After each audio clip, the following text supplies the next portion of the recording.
Hello दोस्तों, कैसे हैं आप सब। उम्मीद है बहुत बढ़िया होंगे और घर में पढ़ाई लिखाई कर रहे होंगे। जैसे कि आप सभी को पता है, हम लोगों ने केमिस्ट्री का चैप्टर नंबर 1 कर रहे हैं और इसका रासायनिक अभिक्रिया वाला पोर्शन पूरा कर लिया है। आज से देखेंगे रासायनिक समीकरण को। तो रासायनिक समीकरण क्या है, ठीक है। रासायनिक समीकरण क्या है, देखिए किसी भी रासायनिक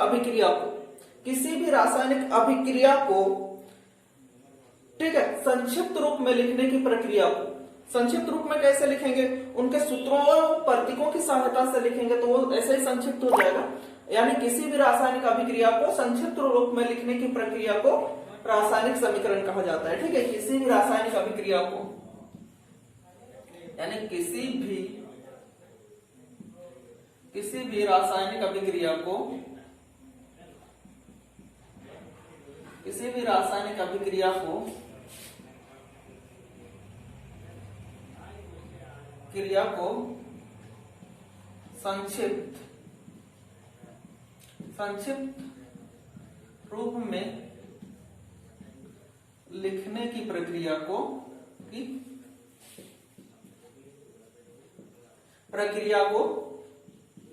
रासायनिक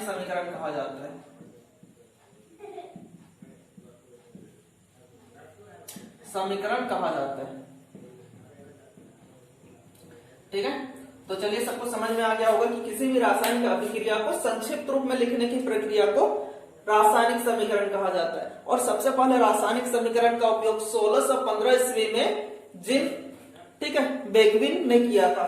ठीक है, रासायनिक अभिक्रिया का उपयोग यानी रासायनिक समीकरण को लिखने की जो प्रचलन शुरू किया था वो किया था किसने, ठीक है, जिन बेगविन ने।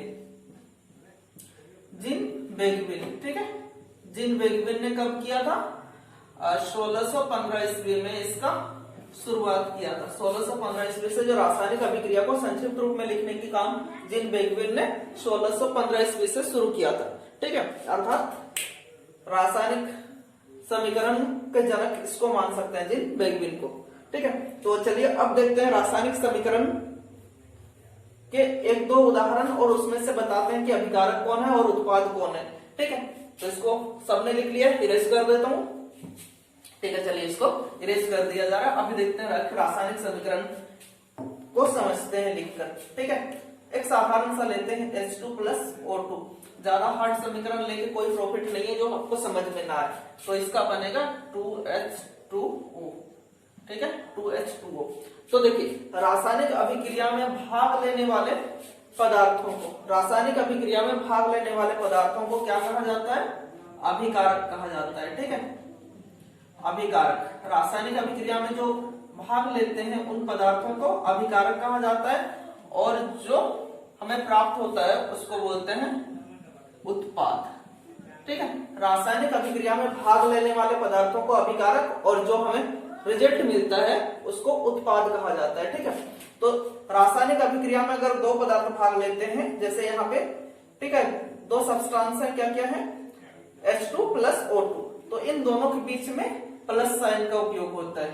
ठीक है, और उत्पाद और अभिकारक के बीच में एक तीर साइन का उपयोग होता है। ठीक है, जो अभिकारक को और उत्पाद को एक दूसरे से अलग करता है। ठीक है, समझ में आ गया है। ठीक है, तो ये रासायनिक समीकरण का लिखने का तरीका है। ठीक है, अब जानते हैं रासायनिक समीकरण होते कितने प्रकार के, कितने प्रकार से लिखा जा सकता है इसको। तो आपको बताते हैं रासायनिक समीकरण को लिखने का कितने प्रकार से लिखा जा सकता है। तो रासायनिक समीकरण को दो प्रकार से लिखा जा सकता है। रासायनिक समीकरण को कितने प्रकार से, रासायनिक समीकरण को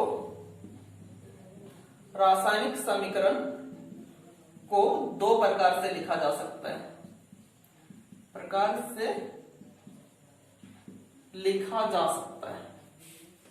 सब कोई सोच रहे हैं हम लोगों ने तो एक ही प्रकार देखा है। नहीं भाई, सबने दो प्रकार देखा है।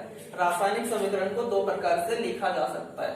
ठीक है, परेशान होने की जरूरत नहीं, सबने देखा है, दो प्रकार से लिखा जा सकता है। बस आपने ध्यान नहीं दिया होगा कि ये दोनों प्रकार है क्या। ठीक है, तो रासायनिक समीकरण जो है उसको दो प्रकार से लिखा जा सकता है। चलिए एक लिख के बताता हूं। जो एक होता है उसको बोलते हैं शब्द समीकरण। ठीक है, शब्द समीकरण। ठीक है, एक उदाहरण देते हैं। शब्द समीकरण क्या, एक लेते हैं zinc plus silver nitrate,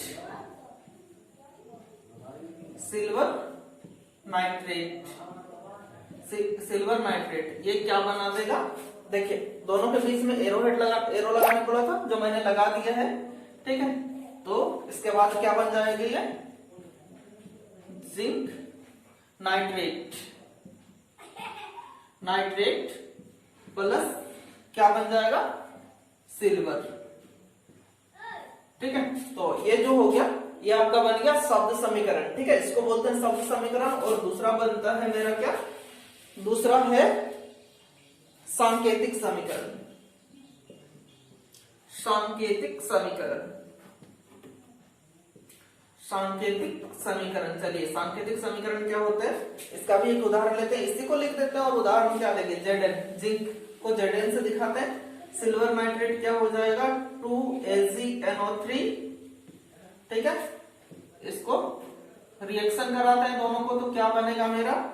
zinc nitrate Zn, ठीक है, NO3 नाइट्रेट और इसका होल 2 प्लस 2Ag, ठीक है। समझ में आ गया है, ठीक है। रासायनिक समीकरण को दो प्रकार से लिखा जा सकता है, एक शब्द समीकरण, एक शब्द के सहारे इस तरह से लिख सकते हैं और दूसरा उसका संकेतों का उपयोग करके, ठीक है।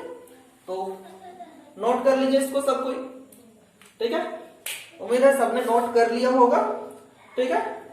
और अगर पढ़ाने का तरीका और ये सारी चीजें आपको समझ में आ रही होगी तो वीडियो को लाइक करते जाएंगे और अपने दोस्तों के बीच में शेयर भी करेंगे, ठीक है। और चैनल को सब्सक्राइब करें। चलिए इसको इतना मिटाता हूं, आगे बताता हूं, ठीक है। आगे क्या है आपको?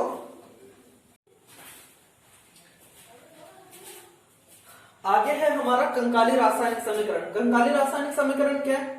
अरे कंकाली रासायनिक समीकरण कुछ नहीं, असंतुलित रासायनिक अभिक्रिया, असंतुलित रासायनिक समीकरण को ही कंकाली रासायनिक समीकरण के नाम से भी जाना जाता है, ठीक है।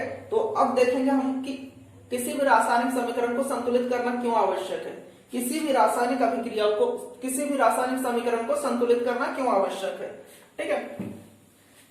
अगला क्वेश्चन हमारा होने वाला है, किसी भी रासायनिक समीकरण को संतुलित करना क्यों आवश्यक है? किसी भी रासायनिक समीकरण को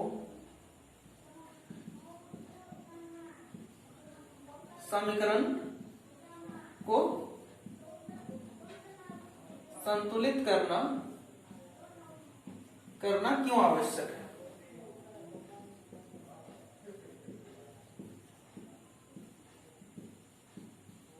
क्यों आवश्यक है, ठीक है। क्वेश्चन है किसी भी रासायनिक अभिक्रिया को संतुलित करना क्यों आवश्यक है। द्रव्यमान आप पढ़ चुके हैं क्लास 9 में, द्रव्यमान संरक्षण के अनुसार किसी भी रासायनिक अभिक्रिया में ना तो द्रव्यमान का ह्रास होता है ना ही इसे उत्पन्न किया जा सकता है। किसी भी रासायनिक अभिक्रिया में ना तो द्रव्यमान का क्षय होता है, ना ह्रास होता है और ना ही इसे उत्पन्न किया जा सकता है। अर्थात कुल जो द्रव्यमान होता है वह संरक्षित रहता है। कुल द्रव्यमान क्या होता है? संरक्षित रहता है। इसीलिए रासायनिक समीकरणों को संतुलित करना आवश्यक है। फिर से एक बार सुनिए, किसी भी रासायनिक अभिक्रिया में द्रव्यमान का ना तो ह्रास होता है और ना ही उत्पन्न किया जा सकता है, अर्थात कुल द्रव्यमान संरक्षित रहता है। इसीलिए रासायनिक समीकरणों को संतुलित करना आवश्यक है, ठीक है। आज के लिए बस इतना, धन्यवाद। हम अगले क्लास में आपको रासायनिक समीकरणों को संतुलित करना सिखाएंगे, रासायनिक समीकरण को कैसे संतुलित किया जाता है। Okay, thank you.